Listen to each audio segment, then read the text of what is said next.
It was mid-afternoon on the 22nd of January, 41 AD. In the morning, the Emperor Caligula had been to the theatre, but he had a bit of a hangover, so he decided to skip lunch and freshen up with a quick bath.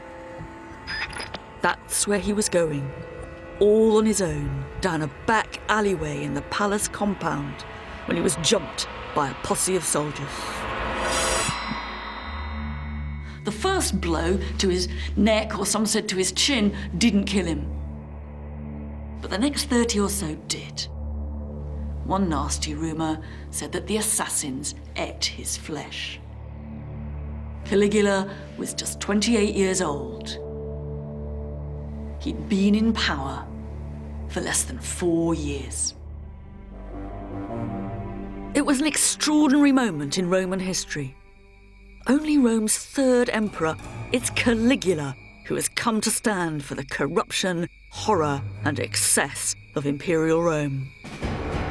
Psychopath and depraved, he is said to have ruled by the sword, to have made his horse into a consul, and to have insisted he be worshipped as a living god.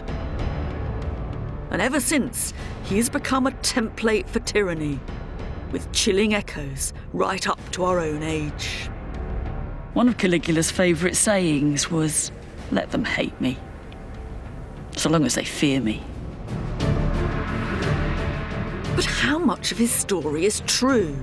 On the throne for just 4 short years, Caligula has left us little physical evidence.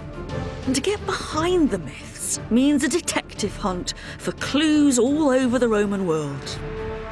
From the battlegrounds of his war hero father in Germany, to the island of Capri, where people said he was schooled in the art of imperial power, to the astonishing luxury of his life as emperor, I'll uncover a Rome full of intrigue, murder, and dynastic power, and come face to face with not just the monster, but the man. So who was Caligula? And why has he gone down in history as one of Rome's biggest villains?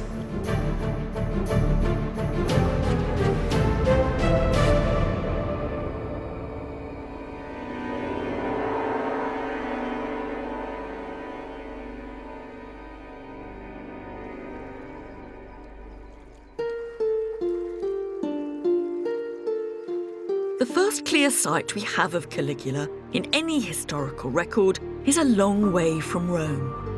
From about the age of 2, Caligula spent his childhood on the road on the empire's northern frontier, parcelled round from army camp to army camp with his mum and his dad, one of Rome's most charismatic military commanders. By now, Rome had been under one-man rule for just 50 years. And a generation after the first Emperor Augustus, power was in the hands of one family, Caligula's. His father was Germanicus, the blue-eyed prince of the imperial family, the nephew of the Emperor Tiberius, and himself tipped for the throne. His mother was Agrippina, the granddaughter of the first Emperor Augustus, who was himself the adopted son of Julius Caesar. In the world of ancient Rome, you didn't get more blue-blooded than Caligula. He was born Gaius Caesar Germanicus, a name he inherited from his father, meaning something like thrasher of the Germans. And these were the family fields of honour, the killing fields where Caligula's ancestors cemented their reputations and political power. Today, the Roman Museum in Xanten has been built not far from one of the legionary camps where Caligula spent time as a boy. Inside, there is a remarkable collection of Roman military gear, from medals of honour with portraits of Caligula's dad Germanicus and mum Agrippina dished out to soldiers, to what was then the most technologically advanced armour and weaponry on the planet. There are cavalry helmets and daggers, the remains of frighteningly powerful crossbows, and rainstorms of piercing arrows, all of which remind us that Caligula's childhood playground was not some cosy peacekeeping mission, but a vicious war zone. But perhaps the museum's most intriguing artefact is also its most humble. This is a perfectly preserved Roman caliga, a standard army-issue soldier's sandal made of tough leather with hobnails on the sole. Now, if there's one object that's really associated with Caligula, it's the caliga. The story goes that when he was a boy and he was living on military camps with his parents, his mum had him dressed up in the uniform of an ordinary Roman soldier, right down to the Caligae. He was a kind of baby squaddy, a legionary mascot. And we tend to think of the name Caligula as a rather grand imperial name. In fact, it was the little boy's nickname. It means little boots, bootykins, or the kid in the Caligae. When he grew up, Caligula hated it. It must have seemed as if he was being called Emperor Didums or something. And if you'd have asked him what his name was, he would have said quite correctly his name was the Emperor Gaius. The fact that even now we still call him bootykins shows just how successful his enemies were in pouring scorn over him. He himself would have been horrified to think of us calling him Caligula.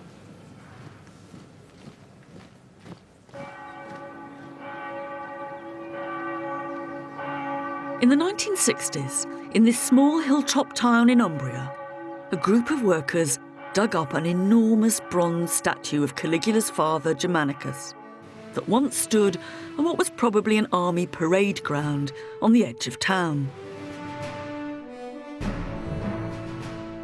It shows him in the classic pose of an imperial leader, arm outstretched, addressing his troops. And standing beneath him, one can't help but sense the status and glamour of the man in whose shadow the little Caligula grew up. One theory is that the statue was put up by Caligula himself after becoming emperor, in memory of the event that radically changed the course of his life. For in 19 AD, when Caligula was just 7, Germanicus suddenly died on a mission to Syria, poisoned, he claimed, from his deathbed by the Roman governor Piso, even perhaps under the orders of his own uncle, the Emperor Tiberius. When the news of Germanicus' death reached Rome, there was an absolute explosion of grief. Life stopped, it said. Ordinary people wept in the street. They wrote up on the walls, "Give us back Germanicus." The only people not grieving were the emperor and his mother. They weren't seen in public, and they didn't authorise a full state funeral when the ashes of Germanicus came home to be put in the family tomb. Eventually, Piso was put on trial, but a few days in, he conveniently committed suicide, and the trial was turned into something more like a public inquiry.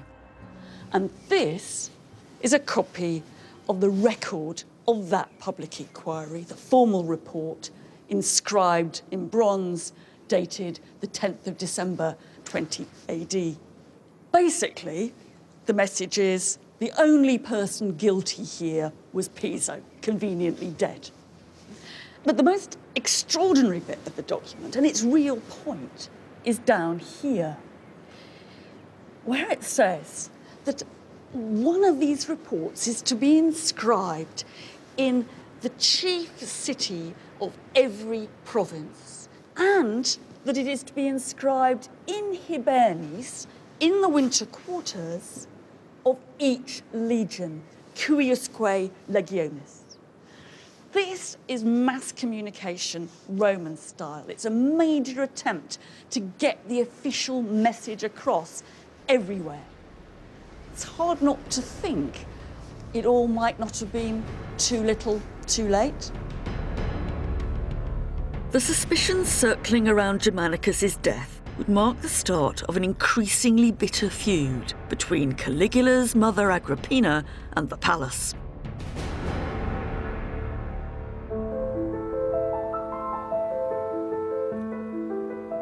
Convinced that Agrippina and her sons were plotting against him, Tiberius banished her to a remote island off the coast of Italy. And shortly afterwards, in 31 AD, he summoned the young Caligula, aged 19 or so, to the island of Capri in the Bay of Naples.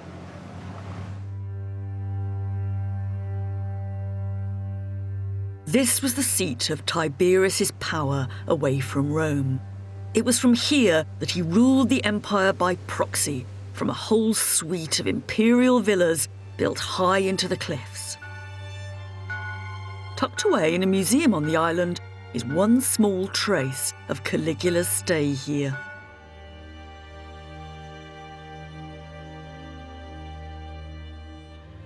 This may not look very much, just like a bit of old Roman brick stuck in a wall, but actually it's the only physical evidence that we have of Caligula's presence on Capri, because it's got his name stamped across it, Gaius Caesar.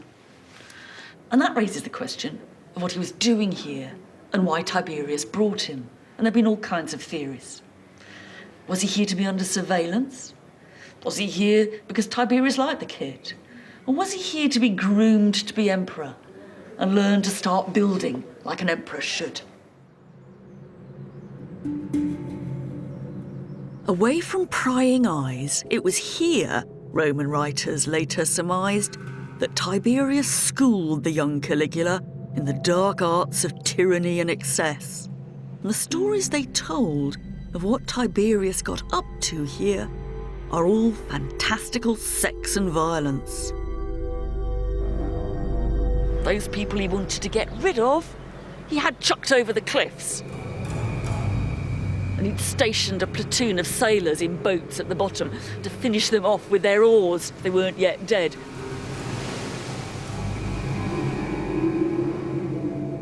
And for poolside fun, he had a troop of little boys, his little fishes, he called them. They'd been specially trained to swim between his thighs while he was in the pool and nibble his genitals. Whatever Tiberius really got up to, we do know that Caligula's time in his charge was defined by remarkable brutality, much of which was aimed at his own family.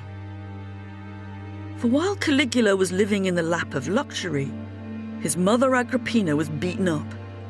She lost her sight in one eye, she went on hunger strike, was force-fed, until finally she starved to death.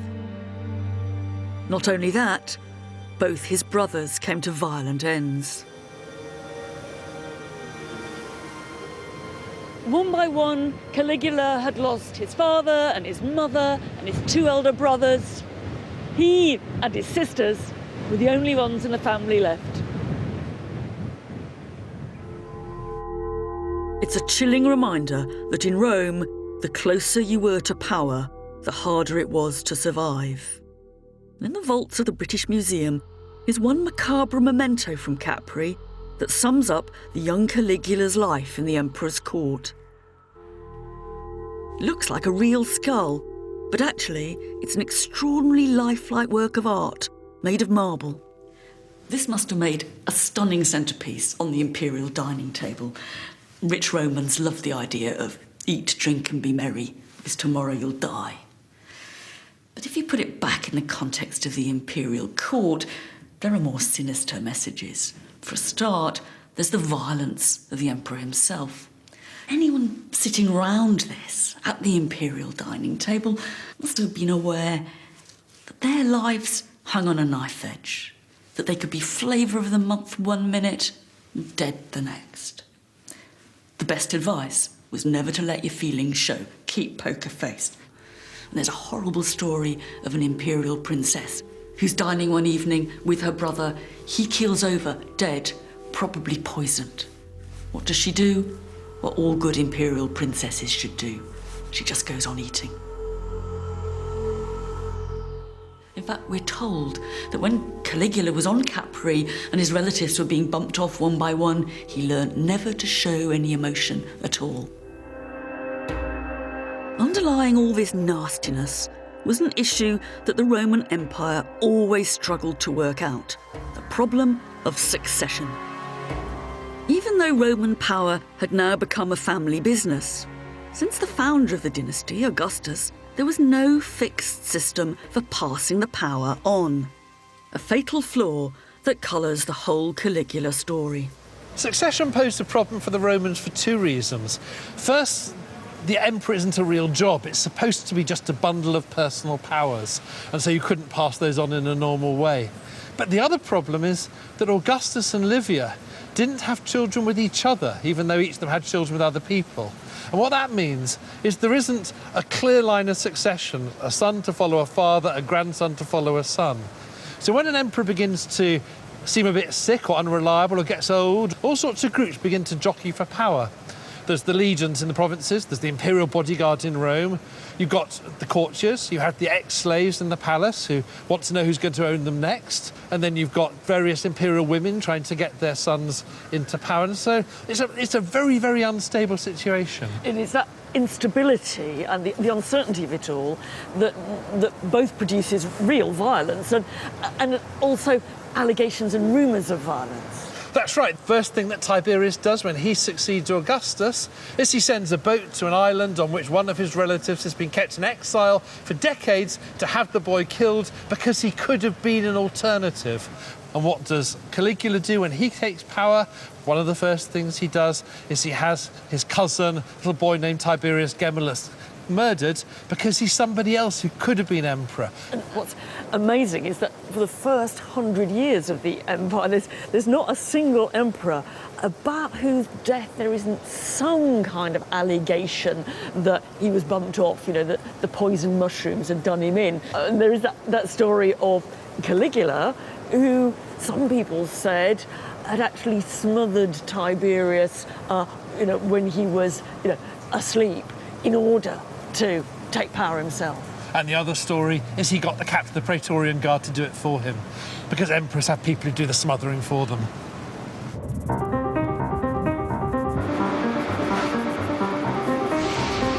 However Tiberius really died, 2 days after his death, on March the 18th, 37 AD, the Senate declared Caligula Rome's third emperor.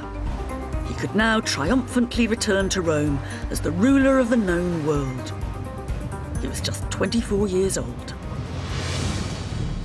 At the time, he must have seemed the best choice. As the childhood mascot of the troops and the son of the great Germanicus, he had the support of the army. And as the great-grandson of Augustus, he could claim a direct bloodline back to the founder of the dynasty. And to the adoration of the crowds, one of Caligula's first acts as emperor was to make a huge play of these family connections. Braving the stormy seas, he made a great song and dance of bringing the ashes of his dead mother back to Rome, burying her with his own hands here in the enormous family tomb built by his great-grandfather, the Mausoleum of Augustus.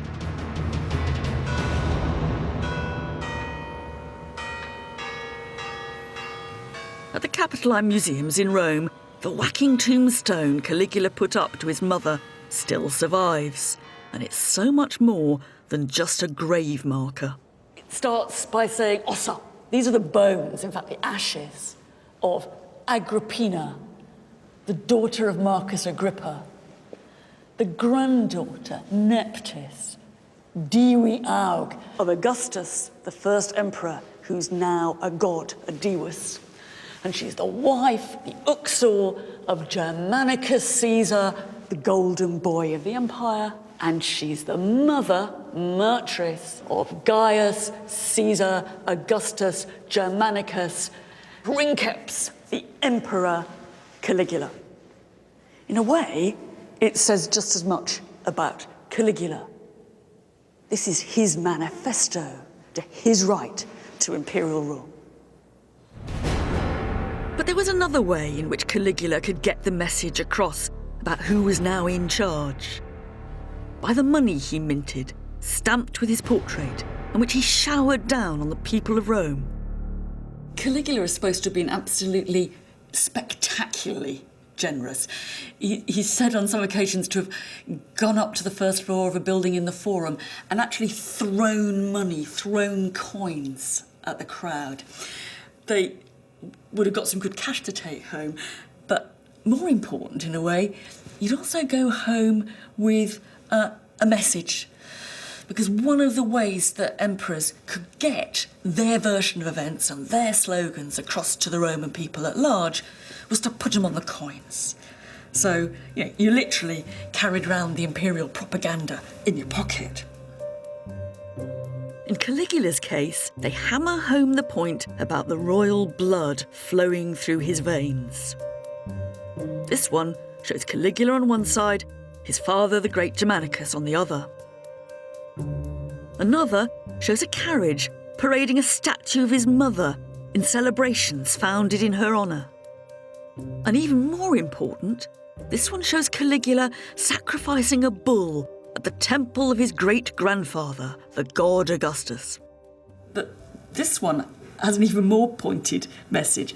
On the one side, there's a really gorgeous portrait of Caligula and his name here, Gaius Caesar.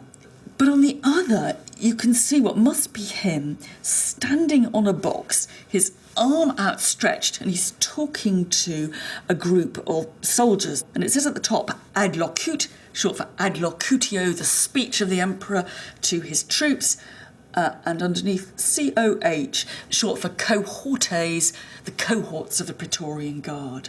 And the message of this is clear. Whatever family background you have, whatever deals you've done, nobody in Rome can become an emperor unless they've got the support of the army.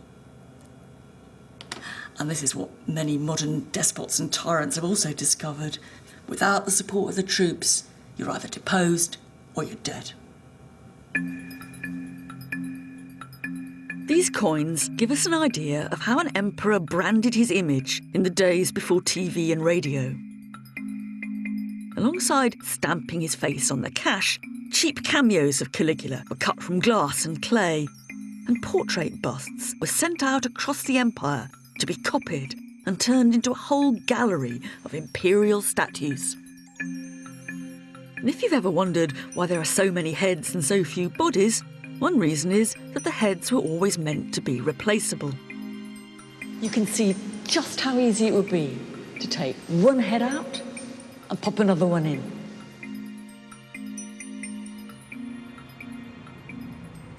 Once established on the throne, one of the ways Rome's new emperors cemented their power was to build. And even if Caligula ruled for just 4 years, we know that some of Rome's most iconic ancient monuments started life under his watch. There were the aqueducts, the Aqua Claudia and the Anio Novus, bringing water from over 40 miles away to the centre of Rome. The obelisk that now stands in front of St. Peter's is also Caligulan, shipped over from Egypt on an enormous specially built boat. And then there was the most obvious statement of Caligula's power, the imperial HQ on the Palatine Hill, whose Latin name, Palatium, gives us our own word, palace. Most of what we now see here dates from long after Caligula's death. His own building was destroyed in the Great Fire of Rome in 64 AD, but it seems that Caligula was the first emperor to remodel the imperial residences to make them more palatial in our terms. The emperor didn't just live on the Palatine Hill. Caligula also inherited vast pleasure gardens called horti on the outskirts of the city. One of them, the Horti Lamiani, is still a garden of sorts in modern Rome, and it's the location of the only eyewitness account of Caligula in action that we have.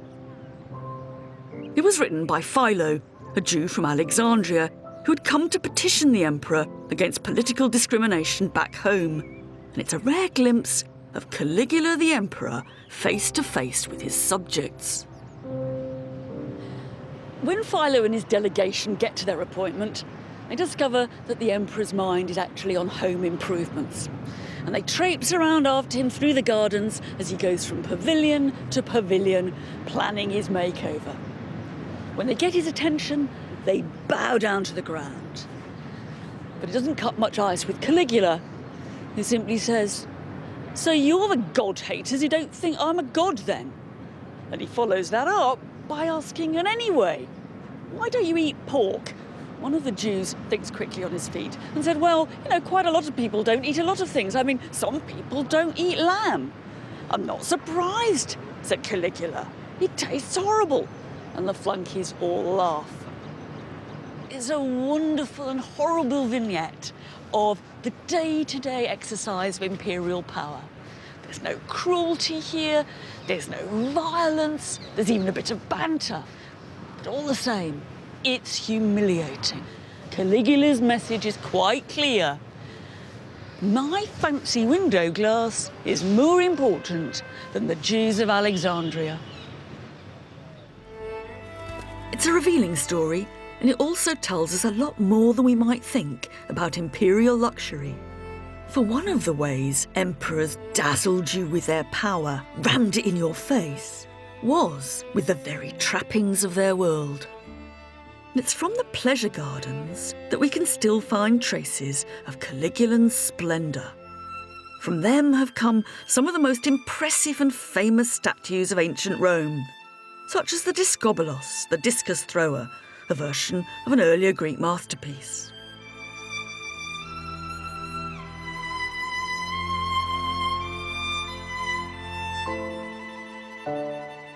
There's the Maid of Anzio, found at the palace where we think Caligula was born.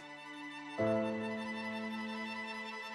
the sleeping hermaphrodite, a wonderfully urbane joke, the kind the palace just loved. On the one side, she's a luscious sleeping woman. On the other, she's definitely more of a bloke. And in the 1870s, excavators dug up an astonishing find in one of the imperial pleasure gardens that used to be Caligula's. Hundreds of precious stones, rubies, garnets, carnelians, bits of rock crystal and amber, embedded in amazing frames of filigree silver and gold. When this stuff was first discovered in the 1870s, no one could quite work out what it was. One idea was that they'd come across a throne room. But there's just so much of this stuff that I think we have to imagine precious stones literally embedded in the palace walls, twinkling in the lights at night, looking amazing, or perhaps a bit tacky during the day. We do know that Caligula was dead keen on pearls, and one contemporary witness says he actually used to like slippers with pearls sewn into them, which, if you ask me, is a far cry from those little military boots he started out with. It's a cute vision. A newly crowned emperor showing off his pearled slippers to his flunkies. But it's also another example of how the imperial family used the ostentation of their world to unsettle and disarm. This is one of the most iconic and impressive imperial paintings from ancient Rome, the so-called Garden Room, designed for Caligula's great-grandmother Livia, in whose home Caligula spent time as a boy. It's an impossibly utopian scene. The trees are all full of perfectly ripe fruit. Every flower is perfectly in bloom, and in the gloom of the flickering lamps 2,000 years ago, it'd be hard to know whether we were looking at a real garden or a painting of one. And of course, that sort of illusionism is one of the most impressive trademarks of Roman art. But it's also slightly unsettling. The blurring of the boundary between the fake and the real is one of the factors about Roman court culture that made it so scary. You never quite know whether what you're looking at is real or an imitation, pretense or reality.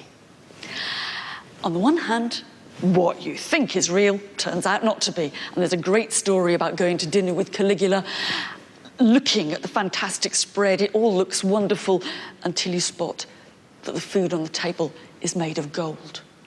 It's very precious, but what are you supposed to do? Can you pretend to eat it? And on the other hand, what you think is fake can turn out to be deadly real. There's another story of Caligula having what looked like a practiced gladiatorial bout with an opponent with wooden swords. Except that Caligula had a real weapon. So this all looks very impressive. It's all very lovely, but it reminds us that there's a more shadowy, sinister world of smoke and mirrors in the imperial court. It's a perfect example of the choreography of threat that lurked beneath everyday palace life. A threat, if we think about it from the Emperor's point of view, that worked both ways. The labyrinthine corridors of the palace were teeming with people, visiting dignitaries and spies to the collectors of the imperial rubbish. It must have been a security nightmare. How did the Emperor ever know who was who? And how did he marshal his own security? They did have a system of passwords. The Emperor would issue a new one each day, and you'd have to say the word if you were challenged. But that wasn't enough for the most anxious emperors. One of them is said to have had the walls of the palace lined with mirrors, so he really could see who was coming up behind him. In this world, where the Emperor was always watching his back, the people he ended up trusting the most weren't just his personal security force, but also his slaves. And high up on a wall of a museum in Rome is the record of the staff from one of Caligula's actual palaces.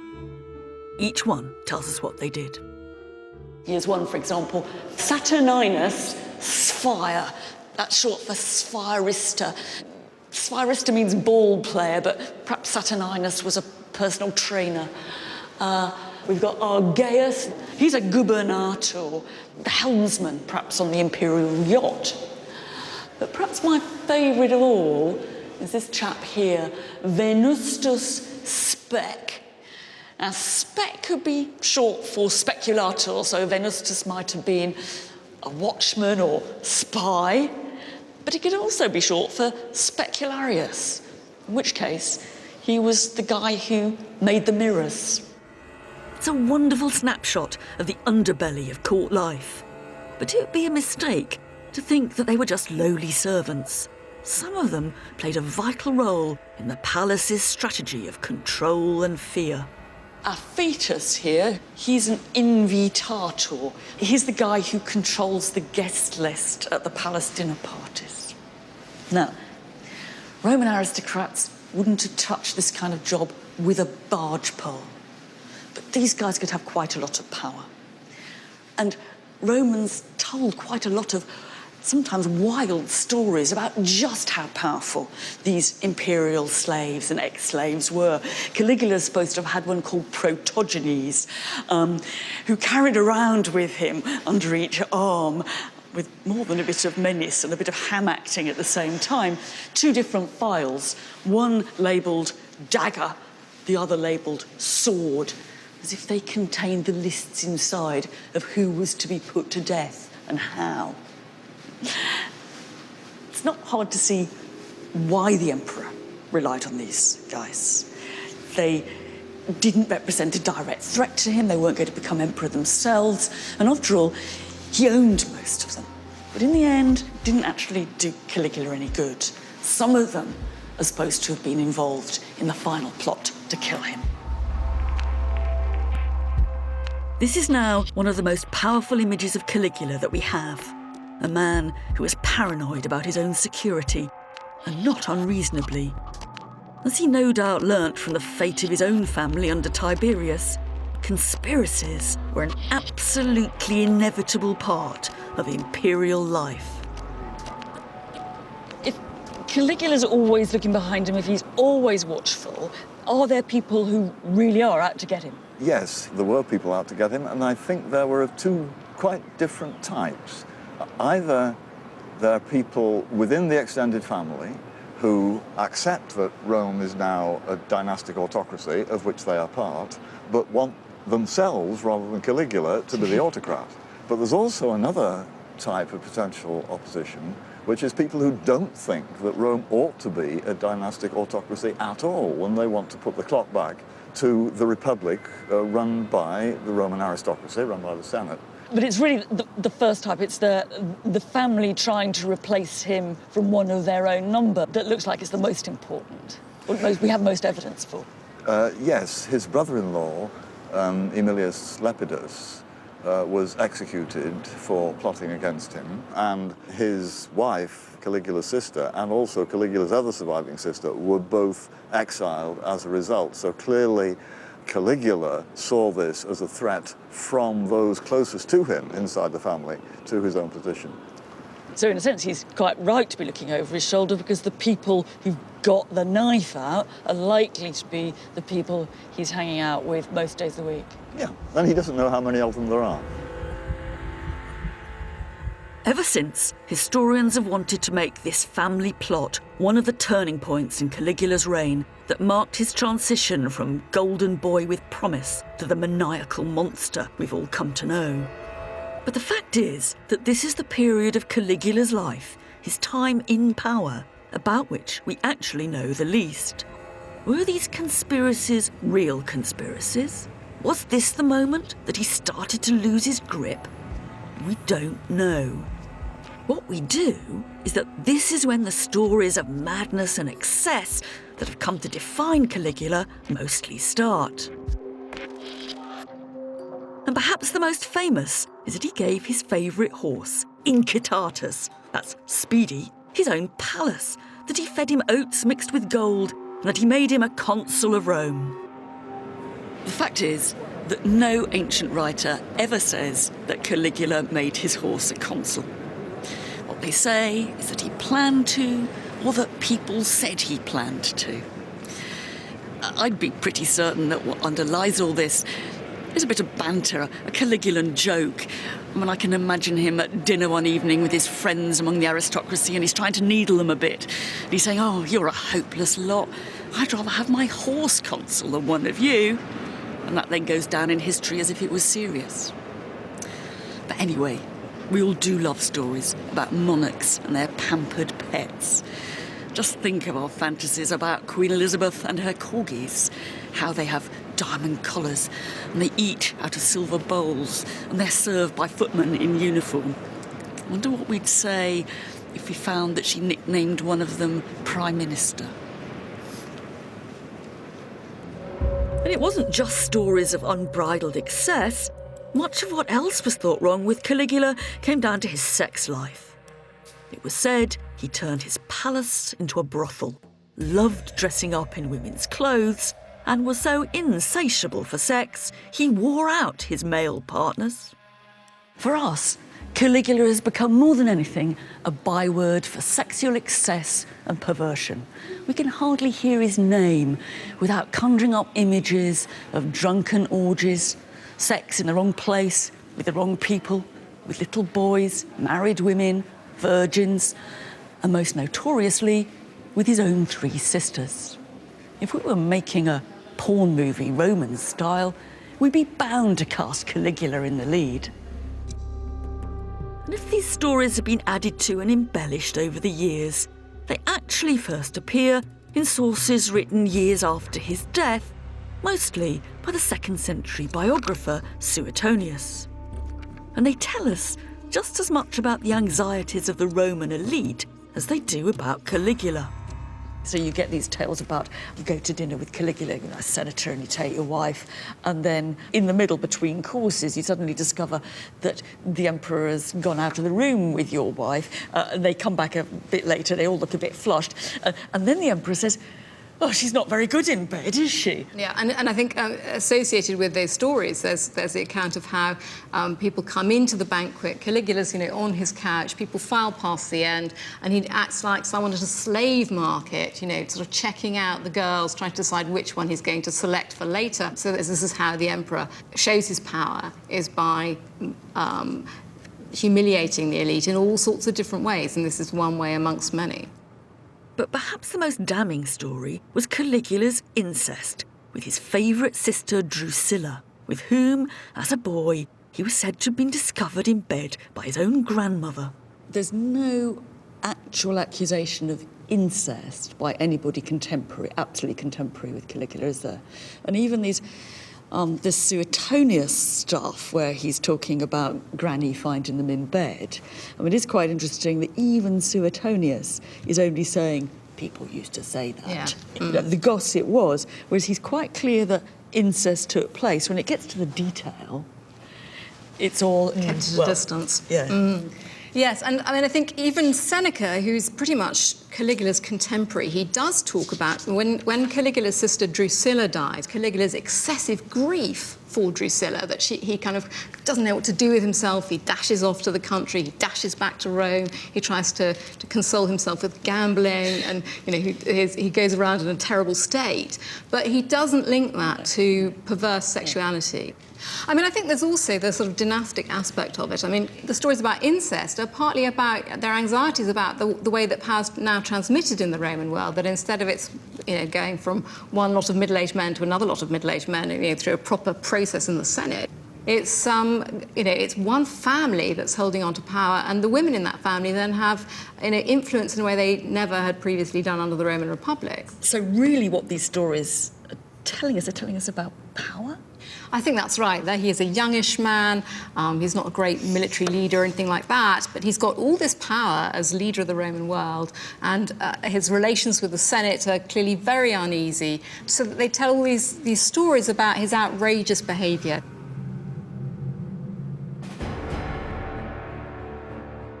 Perhaps this is a clue to one of the problems of Caligula. Whereas Augustus and Tiberius had come to power after prominent military careers, Boutykins was thrust on the throne at just 24.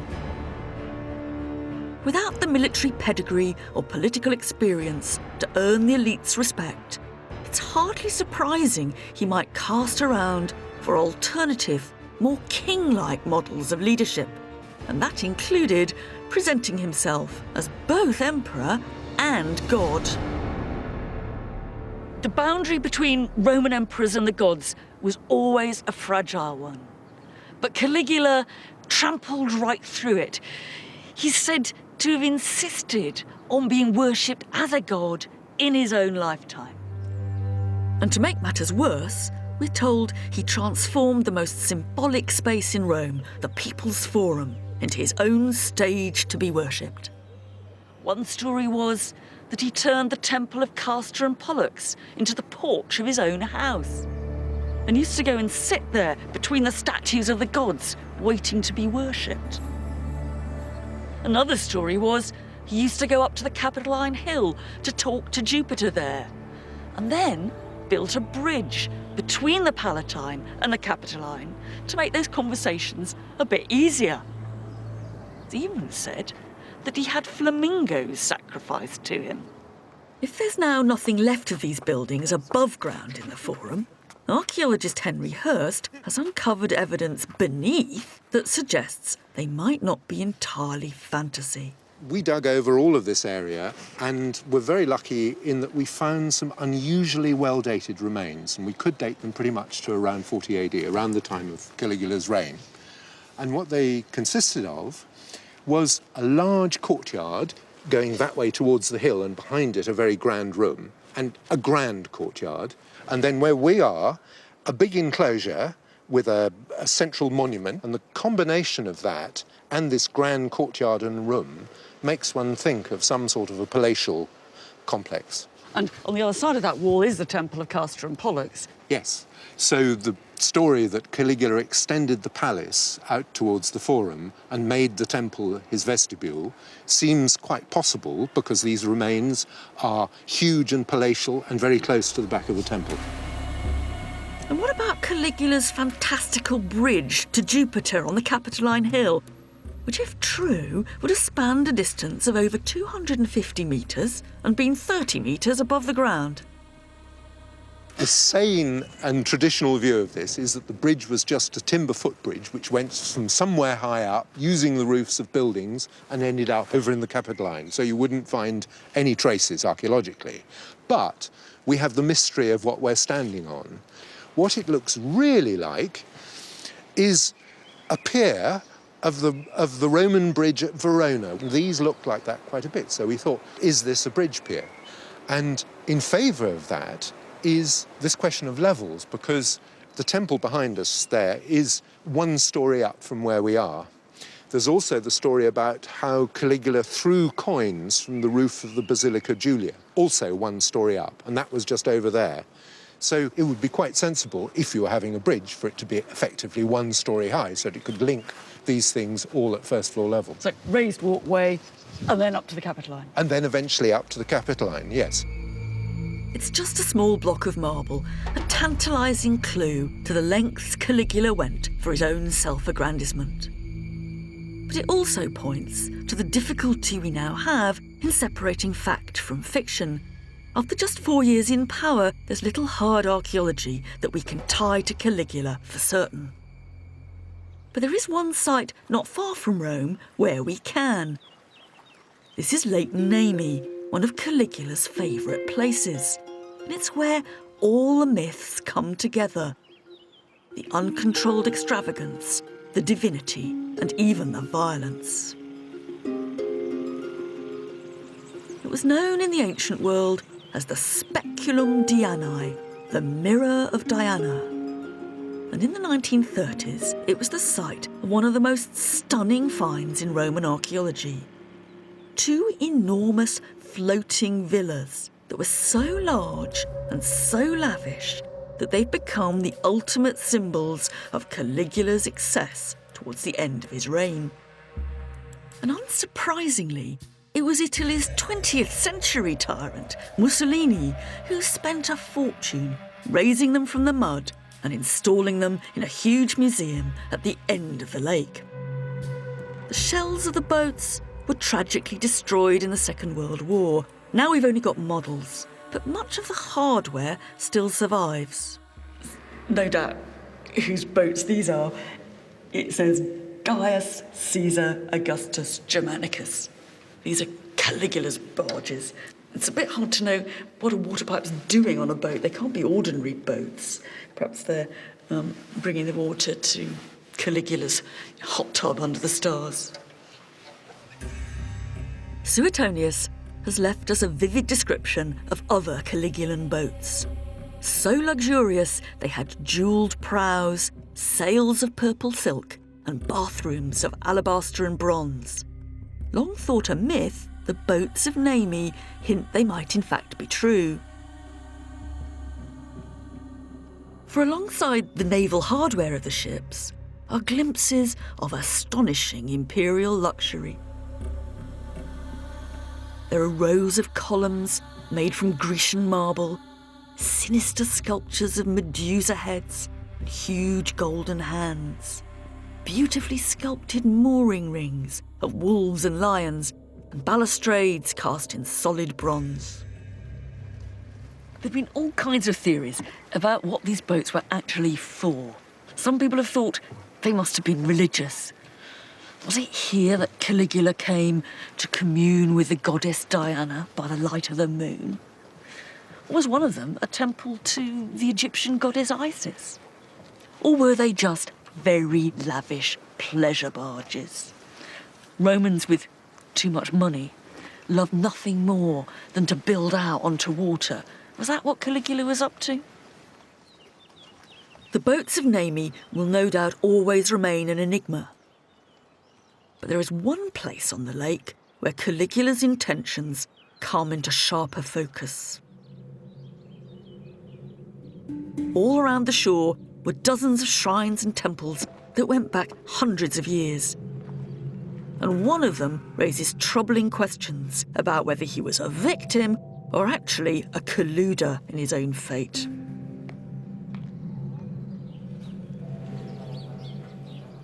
This was once the sanctuary of Diana, a richly decorated temple in a grove of sacred trees.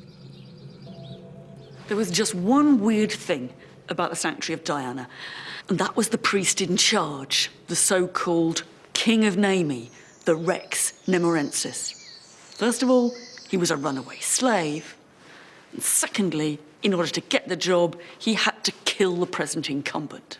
If you wanted to become Rex here, you came to the sanctuary, you went and found the special sacred tree, you pulled off a branch. If you managed to pull off that branch, you were allowed to challenge the current priest to a fight to the death. If you won, you became Rex yourself, but of course you also got a death sentence because someone else would be along sooner or later to challenge you. Ancient writers tell us about seeing the priest in this sanctuary. He had a sword in his hand and he was always looking furtively about him for obvious reasons. The ritual of Nemi harked back to a very primitive level of ancient religion, and Caligula was said to have revived it with glee, finding a slave to come and kill the priest in charge. Whether Caligula did that because he wanted to inject a bit of religious reality into what had become a charade, or whether it was just capricious sadism, we don't know. But it's hard not to think of the King of Nemi as an uncanny double of the Emperor of Rome. Both were looking behind their backs. Maybe Caligula had spotted that too.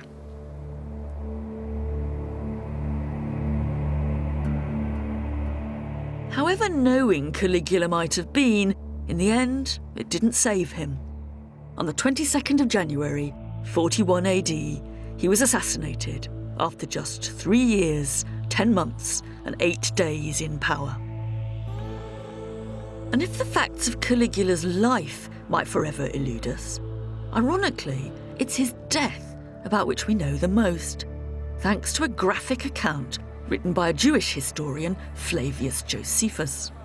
Peter Wiseman is taking me to where he thinks is the exact spot where Caligula, the Emperor Gaius, was set upon by members of his own personal security force. He sees coming towards him a colonel of the Praetorian Guard called Cassius Chaerea, So he feels whom he safe. knows of old, whom he thinks is safe. Cassius Chaerea, however, is the leader of the assassination conspiracy. And Chaerea draws his sword and he brings it down as hard as he can. Gaius is staggering around, totally disoriented, and the guy who actually gave him the final blow was a man called Aquila. So he is the man who has the credit for the assassination of the Emperor Gaius, Caligula. Are people pleased a tyrant's Some dead? people thought that. What you have to understand about Gaius Caligula is that he was enormously popular with the ordinary population. He was a Caesar. He was the son of Germanicus. He was the great-grandson of Augustus. He was the great-great-grandson of Julius Caesar. All these were popular heroes. Yeah. He was their popular hero. And they hated the idea that people, senators, senior army officers, should take it upon them to kill their man.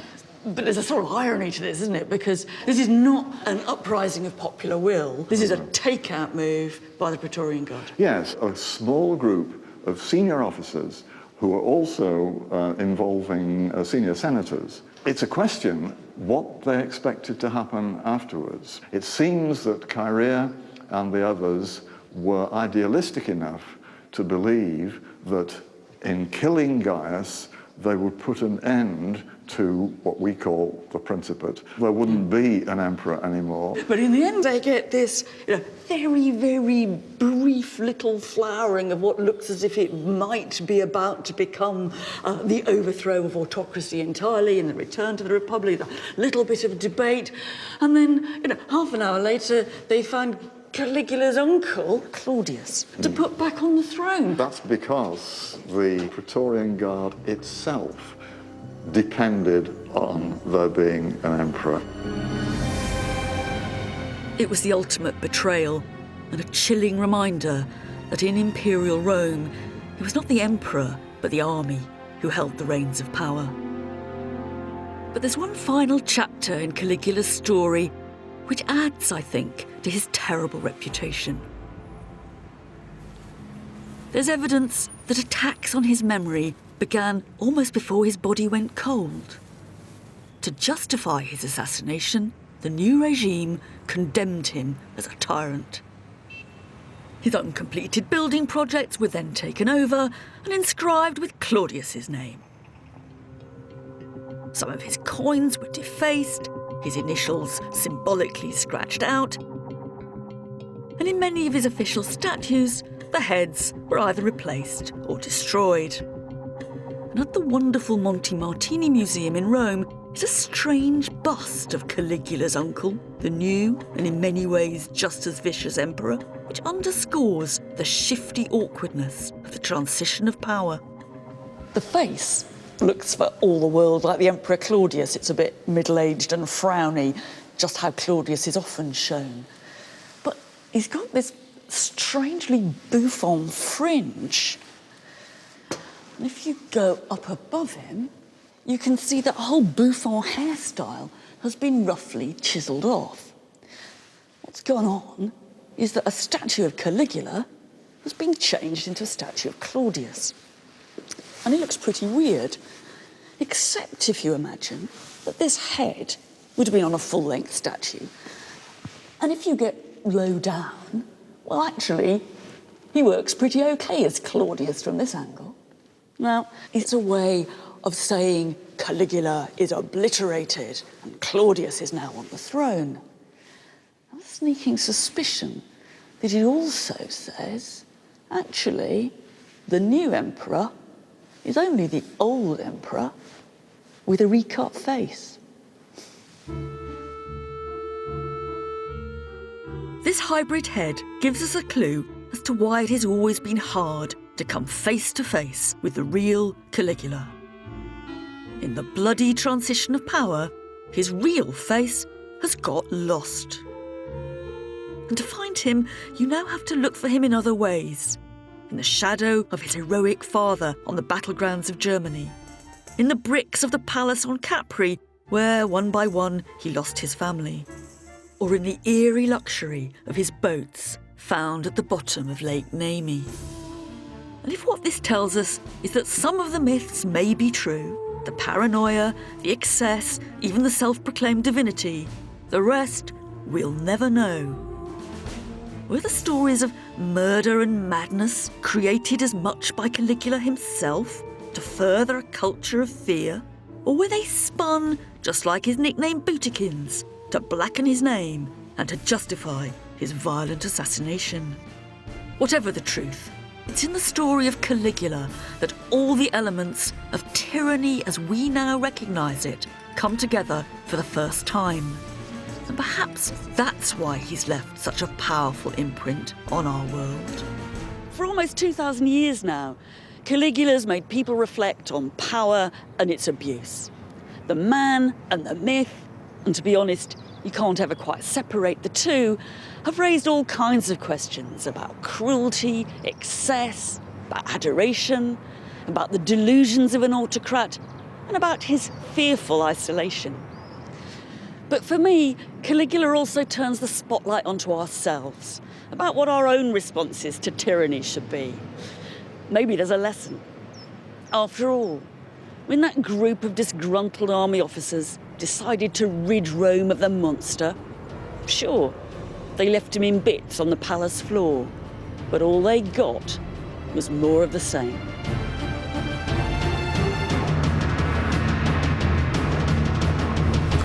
Learn more about Caligula in Mary Beard's blog, which is online now.